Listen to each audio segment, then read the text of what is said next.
bila kukwambia ndugu yangu hapo umekosea, tunarudia.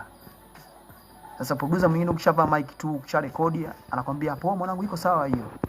Umeua babu hiyo. Hiyo mwanangu fresh. Nyama. Sasa ukikutana mtu yani kuna kitu ambacho nawapa wasanii wa Dodoma. Kama kuna wasanii wote wananisikiliza. Ukienda kwenye studio ya mtu yote ukarekodi wimbo, ukavaa headphone, ukaimba mpaka mwanzo mpaka mwisho, producer hajakukosoa. Huyo producer hayuko serious na yeye, yuko kimaslahi zaidi. Yani 90% hata wasanii wakubwa kina Diamond tunaangalia kwenye studio akivaa headphone kurekodi wimbo, utaona tu kuna sehemu anamwambia no tubadilishe hilo neno. Hilo neno haliko hivyo. Sasa inakuwaje unaenda studio, sisi bado underground ambao hata uandishi hujakomaki hivyo.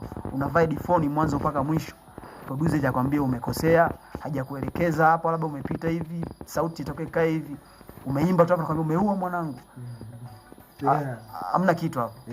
Huyo achana naye kabisa, anakupotezea muda tu, utabadilika. Kuna studio zingine pia umewahi kuingia kwenda kufanya kazi? Nisha kuingia before kwa producer Dabo. Nilirekodi nyimbo kama 4 hivi. Yaani nyimbo unarekodi leo